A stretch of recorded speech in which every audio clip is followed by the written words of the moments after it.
Ministries.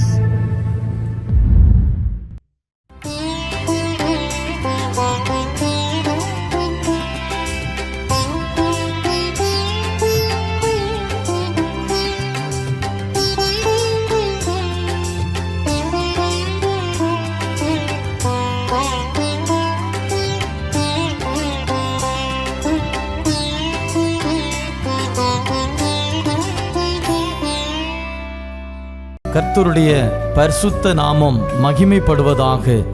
கிறிஸ்துவுக்குள் மிகவும் பிரியமானவர்களே, மகிழ்ச்சிகரமான இந்த 3வது மாதத்தின் முதல் நாளிலே காட் கூசிஸ் மினிஸ்ட்ரி சார்பாக தேவனாகிய கர்த்தர் உங்களையும் உங்கள் குடும்பங்களையும் உங்கள் ஊழியங்களையும் ஆசீர்வதிப்பாராக. தேவனாகிய கர்த்தர் இந்த மாதத்திலே உங்கள் முன்பாக சென்று எல்லா தடைகளையும் அகற்றுவார் என்று விசுவாசித்து அதை உறுதிப்படுத்துகிறேன். தேவனுடைய கிருபையும் சமாதானமும் பாதுகாப்பும் தயவும் உங்களோடு இருக்க வாழ்த்துகிறேன். இந்த மாதத்திலே தேவனாகிய கர்த்தர் நமக்கு முன்பாக சென்று சகல தடைகளையும் நீக்கி நாம் ஜெயம் கொள்ளும்படியாக, நாம் கர்த்தருக்குள் மகிழ்ந்திருக்கும்படியாக அவர் நமக்கு உதவி செய்வார். தொடர்ந்து தேவனுடைய நாமத்தை எல்லா சூழ்நிலைகளிலும் துதிக்கவும் ஸ்தோத்தரிக்கவும் உங்களை ஒப்பு கொடுங்கள். அவருடைய இரக்கம் பெரியது. தொடர்ந்து அவர் உங்களை நடத்த உண்மையுள்ளவராயிருக்கிறார். தேவனாகிய கர்த்தர் உங்களையும் உங்கள் குடும்பங்களையும் ஆசீர்வதிப்பாராக. ஆமென்.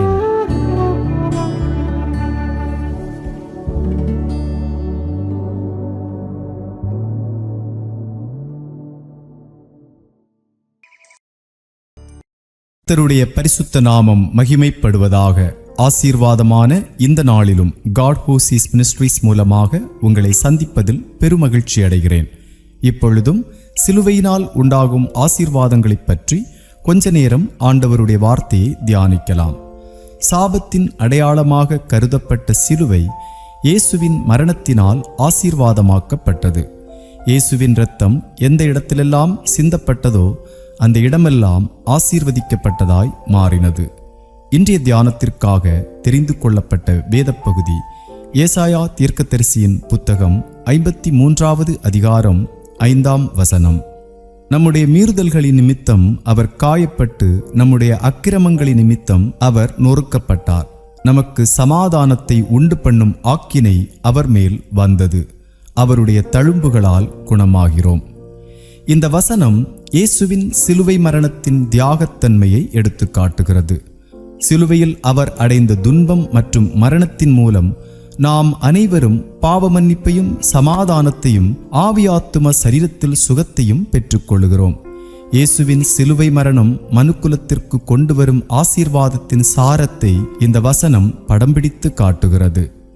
நமது இரட்சகராகிய இயேசுவின் சிலுவை மரணம் துன்பத்திற்கு அடையாளமாய் மாத்திரமல்ல, அவருடைய தியாகத்தின் மூலம் நமக்கு வழங்கப்பட்ட ஆழமான ஆசீர்வாதங்களையும் உள்ளடக்கியது. சிலுவை என்பது வேதனையின் சின்னம் மட்டுமல்ல, நம்பிக்கை, மீட்பு, நல்லிணக்கம், மறுசீரமைப்பு ஆகியவற்றின் கலங்கரை விளக்கமுமாகும். இயேசுவின் சிலுவை மரணத்தால் நமக்கு கிடைக்கிற முக்கியமான சில ஆசீர்வாதங்களை இப்பொழுது நாம் தியானிப்போம். முதலாவது ஆசீர்வாதம் என்னவென்றால், சிலுவையினால் உண்டாகும் மீட்பு. கிறிஸ்துவின் தியாகத்தின் மூலம் நமக்கு வழங்கப்பட்ட மீட்பின் சக்தி வாய்ந்த நினைவூட்டலாக சிலுவை நிற்கிறது. இயேசு தமது மரணத்தின் மூலம் மனுக்குலத்தின் பாவங்களுக்காக முழு கிரயத்தையும் செலுத்தி நமக்கு மன்னிப்பையும் இரட்சிப்பையும் வழங்கினார். சிலுவையின் மீது சிந்தப்பட்ட இரத்தம் நமது மீட்பின் கிரயமாகவும் நம்முடைய மீறுதல்களை அழிக்கிறதாகவும் தேவனோடு நம்மை ஒப்புரவாக்குகிறதாகவும் இருக்கிறது. இயேசு சிலுவையில் செய்த தியாகத்தால் நாம் பாவத்தின் அடிமைத்தனத்திலிருந்து விடுதலையாக்கப்பட்டு பரலோக பிதாவின் அன்பின் அரவணைப்புக்கு உள்ளாகிறோம். நாம் ஏன் மீட்கப்பட வேண்டும்? மீட்கப்பட வேண்டியதன் அவசியம் என்ன? மீட்பின் அளவை நாம் முழுமையாக புரிந்து கொள்ளுவதற்கு முன் அதற்கான நமது தேவையை நாம் முதலில் அறிந்து கொள்ளுவது அவசியம். எல்லாரும் பாவம் செய்து தேவ மகிமையற்றவர்களானார்கள் என்று ரோமர் 3:23 சொல்லுகிறது. எல்லா ஆசீர்வாதத்திற்கும் ஆதாரமாயிருக்கிற தேவனிடமிருந்து பாவம் நம்மை பிரித்து ஆவிக்குரிய மரணத்திற்கு நம்மை ஆளாக்கினது.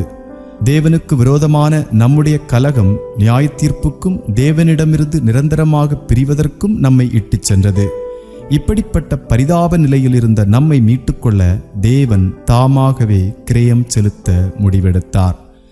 சிதைந்து கிடந்த நம்மை மீட்டெடுப்பதற்காக தேவன் தம்முடைய ஒரே பேரான குமாரனாகிய இயேசுவை நம்முடைய பாவங்களுக்கான தண்டனையை சுமக்க அனுப்பினார். இதிலிருந்து தேவன் நம்மீது வைத்த அவருடைய ஆழமான அன்பை நாம் உணர்ந்து கொள்ள முடிகிறது. சிலுவை மரணம் இயேசுவின் தியாக அன்பின் இறுதி வெளிப்பாட்டை குறிக்கிறது. ஏனெனில் நம்முடைய மீட்பிற்கான கிரயத்தை செலுத்த இயேசு தாமாகவே விருப்பப்பட்டு தமது ஜீவனை கொடுத்தார். நம்மை தேவனோடு ஒப்புரவாக்கும் பொருட்டு தாங்கொண்ணா துயரத்தையும் அவமானத்தையும் அவர் சகித்தார். நம்முடைய பாவங்களின் பாரத்தை தமது தோள்களில் சுமந்தார். சிலுவையின் மூலம் பெறப்பட்ட மீட்பு என்பது பரிவர்த்தனை பரிமாற்றம் மட்டுமல்ல, அது தேவ கிருபையின் மறுரூபமாக்கும் செயலாகும். தம்முடைய மரணம் மற்றும் உயிர்த்தெழுதல் மூலம் இயேசு பாவம் மற்றும் மரணத்தின் அதிகாரத்தை உடைத்து நம்மெல்லாருக்கும் பாவ மன்னிப்பையும் ஒப்புரவாகுதலையும் புது வாழ்வையும் வழங்கினார். இத்தகைய ஆழ்ந்த அன்புக்கும் தியாகத்திற்கும் முன்பாக நம்முடைய பதில் என்னவாயிருக்க வேண்டும்? கர்த்தருடைய கிருபையை நாம் முழுமையாக சார்ந்திருந்து தேவன் நமக்கு அருளியிருக்கிற இரட்சிப்பாகிய நல்ல ஈவை நன்றியுணர்வோடும் தாழ்மையோடும் ஏற்றுக்கொள்ள வேண்டும். அதாவது பாவத்திலிருந்தும் சுயசார்பிலிருந்தும் விலகி கிறிஸ்துவின் ஆளுகைக்கு நம்முடைய வாழ்க்கையை முழு மனதுடன் ஒப்படைப்பதும், அவருடைய கட்டளைகளுக்கு கீழ்ப்படிந்து நடப்பதும், இயேசுவின் அன்பையும் சேவையையும் முன்மாதிரியாக கொண்டு அவரை பின்பற்றி இரட்சிப்பின் சுவிசேஷத்தை மற்றவர்களுடன் பகிர்ந்து கொள்வதுமாகும். இயேசு கிறிஸ்துவின் சிலுவையின் மூலம் நமக்கு கிடைத்த இரட்சிப்பை நாம் சிந்திக்கும் போது நம்முடைய இதயங்கள் நன்றியினாலும் துதியினாலும் பொங்கி வழியட்டும். தேவன் நம்மீது வைத்திருக்கின்ற அன்பின் ஆழத்தையும் நம் ஆத்துமாவின் மீது அவர் வைத்துள்ள அளவிட முடியாத மதிப்பையும் கண்டு நாம் வியந்து போவதை ஒருபோதும் விட்டுவிடக்கூடாது. மேலும் பரிசுத்த ஆவியானவரால் ஒவ்வொரு நாளும் கர்த்தர் நமக்கு அருளிய மீட்பின் வெளிச்சத்தில் நடந்து நீதியை நடப்பித்து சிலுவையில் இயேசுவின் தியாகத்தினால் உண்டாகும் மறுரூபமாக்கும் வல்லமையை குறித்து சாட்சியாயிருப்போம். இரண்டாவது ஆசீர்வாதம் என்னவென்றால், சிலுவையினால் உண்டாகும் ஒப்புரவாகுதல். சிலுவையானது நம்மை தேவனோடு ஒப்புரவாக்கும் பாலமாக செயல்படுகிறது. சிலுவையில்தான் மனுக்குலத்திற்கும் தேவனுக்கும் இடையிலான பகை ஒழிக்கப்பட்டு நாம் அவரண்டைக்கு கொண்டு வரப்படுகிறோம். கிறிஸ்துவின் தியாகத்தின் மூலம் தேவனுக்கும் நமக்கும் இடையே பகையாக நின்ற பிரிவினையாகிய நடுச்சுவர் தகர்க்கப்பட்டு நாம் அனைவரும் கிறிஸ்துவில் ஒரே சரீரமாக இணைக்கப்பட்டுள்ளோம். தேவனால் மீட்கப்பட்ட அவருடைய ஜனமாகிய நாம் நம்மிடையே காணப்படும் பகையாகிய பிரிவினையின் தடைகளை தகர்த்து அன்பிலும் ஒற்றுமையிலும் ஒருவரை ஒருவர் அரவணைத்து அதே நல்லிணக்கத்தை சக சகோதர சகோதரிகளுக்கும் நீட்டிக்க சிலுவை நம்மை அழைக்கிறது. இயேசுவை பின்பற்றுகிறவர்களாகிய நாம் சமாதானம் மற்றும் மன்னிப்பின் செய்தியை உலகிற்கு எடுத்துச் செல்லும் சமாதான தூதர்களாக இருக்கவும் அழைக்கப்பட்டுள்ளோம். மனிதன் தன்னுடைய பாவத்தினால் தேவனை விட்டு பிரிந்து வாழ்கிறான். தேவனில்லாத வாழ்க்கை மிகவும் பரிதாபத்திற்குரியது என்பதை மனிதன் தன்னுடைய மோசமான நிலையிலிருந்து அறிந்து கொள்ள முடிகிறது. எப்படியாகிலும் தேவனை கிட்டிச் சேர வேண்டும் என்ற ஆவலில் மனிதன் எடுக்கிற அத்தனை பிரயத்தனங்களும் வீணாகி விடுகிறது. மனிதன் முயற்சிகள் பல செய்தும் அவனால் தன்னுடைய பாவ சுபாவத்திற்கும் தேவனுடைய பரிசுத்தத்திற்குமான இடைவெளியை சிறிதளவேனும் குறைக்க முடியவில்லை.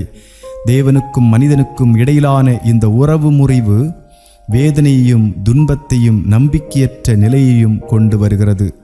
ஒப்புரவாகுதலுக்கான தேவ சித்தம் மனுக்குலத்தின் மீதான அவரது அன்பிலிருந்து உருவாகிறது.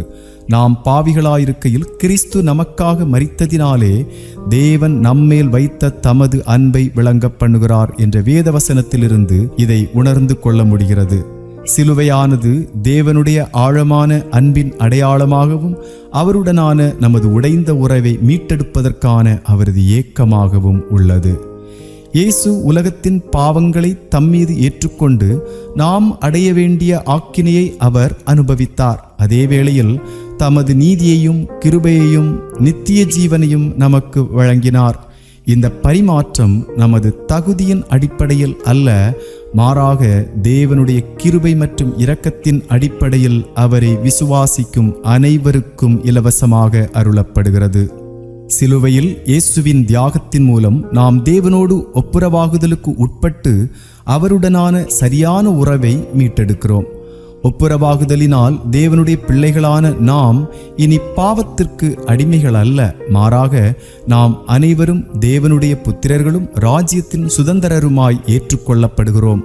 இந்த ஒப்புரவாகுதல் சமாதானத்தையும் மகிழ்ச்சியையும் நம்பிக்கையையும் நமக்கு தருவதோடு தேவனுடைய அன்பையும் அவருடைய பிரசன்னத்தையும் நம்முடைய வாழ்வில் முழுமையாக அனுபவிக்கவும் அனுமதிக்கிறது. தேவனோடு ஒப்புரவாக்கப்பட்ட நாம் ஒருவரை ஒருவர் நேசிக்கவும், நாம் மன்னிக்கப்பட்டதைப் போல பிறரை மன்னிக்கவும், உடைந்த உறவுகளை குணப்படுத்தவும் அழைக்கப்படுகிறோம். சக மனிதர்களுக்கு அன்பையும் இரக்கத்தையும் வழங்குவதன் மூலம் சிலுவையின் மறுரூபமாக்கும் வல்லமையை நம்முடைய வாழ்வில் பிரதிபலிக்கிறோம். அன்பானவர்களே, இயேசுவின் சிலுவை மரணத்தின் மூலம் நமக்கு கிடைத்த ஒப்புரவாகுதல் நம் வாழ்க்கையையும் நம்முடைய நம்பிக்கையையும் தொடர்ந்து வடிவமைக்கும் ஒரு மகத்தான உண்மையாயிருக்கிறது.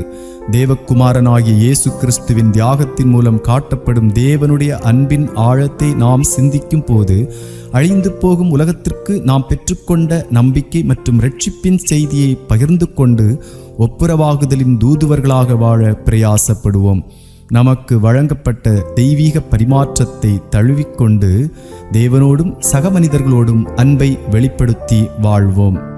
மூன்றாவது ஆசீர்வாதம் என்னவென்றால், சிலுவையினால் உண்டாகும் மறுசீரமைப்பு. சிலுவையினால் நமக்கு மீட்புண்டாகி நாம் தேவனோடு ஒப்புரவாக்கப்படுகிறோம் என்பதோடு நின்றுவிடாமல் இழந்து போனவைகளை மீட்டெடுக்கும் ஆசீர்வாதமும் இதனால் உண்டாகிறது. சிலுவையினால் நம்முடைய ஆவி ஆத்துமா சரீரத்தில் சுகம் கிடைக்கிறது. இயேசுவின் சிலுவை மரணத்தால் சிதைந்து போன நம்முடைய வாழ்க்கை பூரணமடைய வழி பிறக்கிறது. அத்துடன் நம்முடைய வாழ்க்கையை மறுசீரமைப்பதிலும் சிலுவை முக்கிய பங்காற்றுகிறது. இயேசுவின் நொறுக்கப்பட்ட சரீரம் புதிய வாழ்வுக்கு உயிர்த்தெழுந்ததைப் போலவே நம்முடைய வாழ்விலும் மாற்றத்தையும் புது வாழ்வையும் அனுபவிக்க நாம் அழைக்கப்படுகிறோம். சாபத்தின் அடையாளமாக கருதப்பட்ட சிலுவை இப்பொழுது நம்பிக்கையின் அடையாளமாக மாறுகிறது. நம்முடைய வாழ்க்கை எவ்வளவு மோசமான நிலையில் இருந்தாலும் நமது அலங்கோலம் அழகாகவும், துக்கம் சந்தோஷமாகவும், நம்பிக்கையின்மை நம்பிக்கையாகவும் மாற்றப்படுகிறது. மனிதனுடைய பாவத்தினால் கெட்டுப்போன ஒரு உலகத்தில் நாம் வாழ்ந்து கொண்டிருக்கிறோம். இந்த உலகம் வலி, துன்பம் மற்றும் பாவத்தால் நிறைந்திருக்கிறது. பாவம் உலகில் பிரவேசித்த தருணத்திலிருந்து மனுக்குலம் தேவனிடமிருந்து பிரிந்து சிதைந்து போன நிலைக்கு தள்ளப்பட்டது. இந்த முறிவின் தாக்கம் நமது உறவுகளிலும் சமூகங்களிலும், ஏன் நமக்குள்ளும் வெளிப்படுவதை நாம் காண்கிறோம். சிதைவுப்பட்ட நிலையில் இருக்கிற நாம் மறுசீரமைக்கப்பட வேண்டும் என்று ஏங்குகிறோம். ஆகிலும் நமக்கும் தேவனுக்கும் இடையில் பாவம் உருவாக்கிய இடைவெளியை குறைக்க நாம் இயலாதவர்களாய், முயற்சிகளில் தோற்றுப்போனவர்களாய் இருக்கிறோம். மேலும் நாம் பாவம் மற்றும் அதனால் ஏற்படும் விரக்தியின் சுழற்சியில் சிக்கித் தவிக்கிறோம். நாம் மறுசீரமைக்கப்படுவதற்கு ஒரே தீர்வு சிலுவையே. சிதைந்து போன வாழ்வை மறுபடியும் சீரமைக்க தேவன் தெரிந்தெடுத்த உபகரணம்தான் சிலுவை. சிலுவையானது தேவனுடைய அன்பின் அடையாளமாகவும் இழந்த அனைத்தையும் மீட்டெடுக்க அவர் விரும்புவதையும் குறிக்கிறது. இயேசுவின் சிலுவை மரணத்தின் மூலம் நாம் அவரோடு ஒப்புரவாகவும் நம்முடைய முறிவுகள் குணமடையவும் தேவன் வழி செய்தார். அன்பு மற்றும் மீட்பின் காட்சியை இயேசுவின் தியாகம் நம் கண் முன்னே கொண்டு வருகிறது.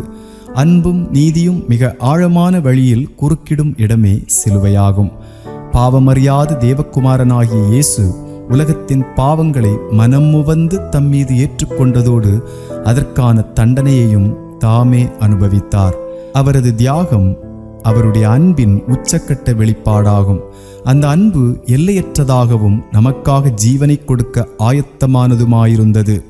இயேசுவின் சிலுவை தியாகம் பாவ மன்னிப்பை வழங்குவது மட்டுமல்லாமல் நம் அன்றாட வாழ்விலும் மாற்றத்தை கொண்டு வருகிறது. இயேசுவின் மரணம் மற்றும் உயிர்த்தெழுதல் மூலம் நமக்கு புதிய வாழ்வு பிறக்கிறது. பாவத்தின் அடிமைத்தனத்திலிருந்து விடுதலையும் பரிசுத்த ஆவியானவரால் அதிகாரமும் நமக்கு கிடைக்கிறது.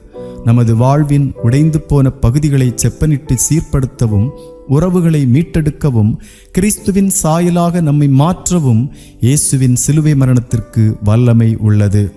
இயேசுவின் இரத்தத்தால் மீட்கப்பட்டு கிறிஸ்துவை பின்பற்றுகிறவர்களாகிய நாம் அனுதினமும் நம்முடைய சிலுவையை எடுத்துக்கொண்டு அவரை பின்பற்ற அழைக்கப்படுகிறோம்.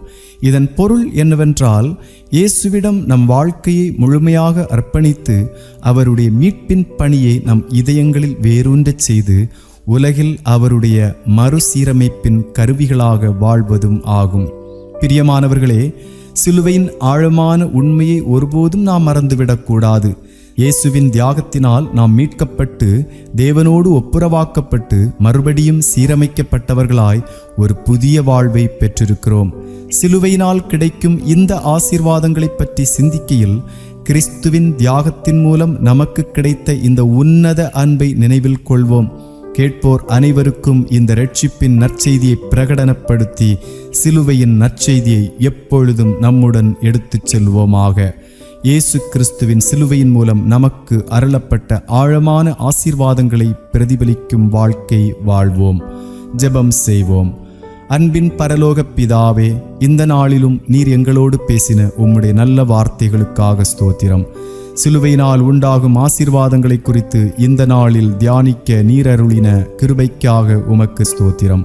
இந்த வார்த்தைகளை கேட்ட அனைவருடைய வாழ்க்கையிலும் ஒரு பெரிய மாற்றம் உண்டாகத்தக்கதாக கிரியை செய்வீராக. இயேசுவின் நாமத்தில் ஜெபிக்கிறோம் எங்கள் ஜீவனுள்ள நல்ல பிதாவே, ஆமென். கர்த்தர் தாமே நம் அனைவரையும் ஆசீர்வதித்து காப்பாராக.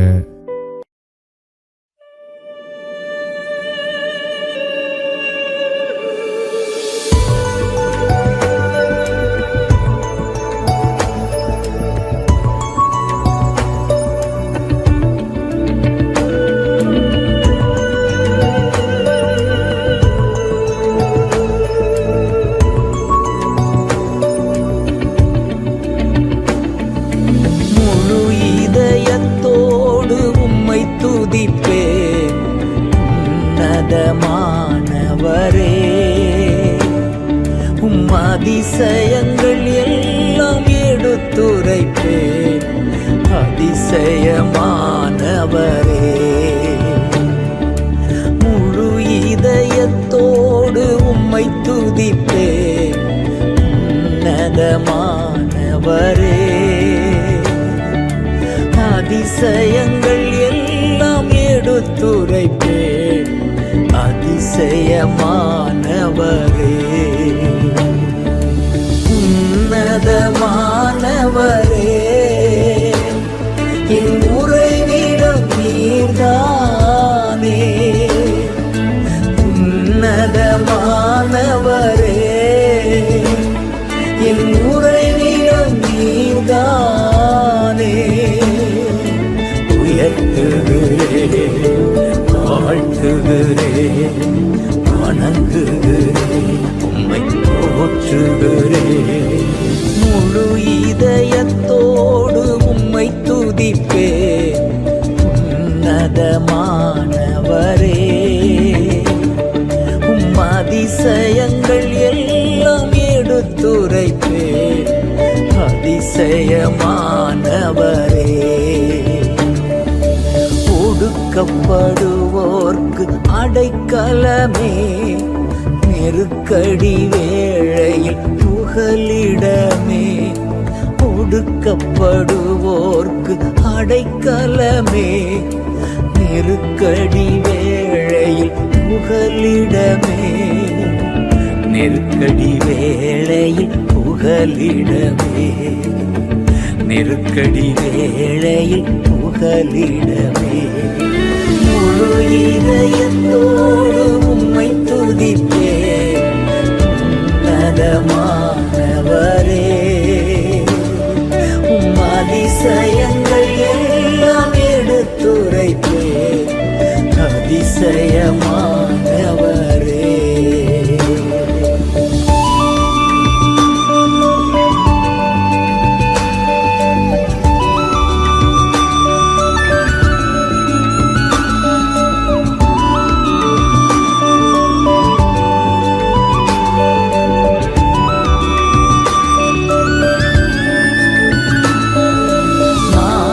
தேடி வரும் மனிதர்களை தகப்பன் கைவிடுவதே இல்லை. நாடி தேடி வரும் மனிதர்களை தகப்பன் கைவிடுவதே இல்லை. ஒருபோதும் கைவிடுவதே இல்லை. ஒருபோதும் கைவிடுவதே இல்லை. முழு இதயத்தோடு உம்மை துதிப்பேன் உன்னதமானவரே. உம் அதிசயங்கள் எல்லாம் எடுத்துரைப்பேன் அதிசயமானவரே.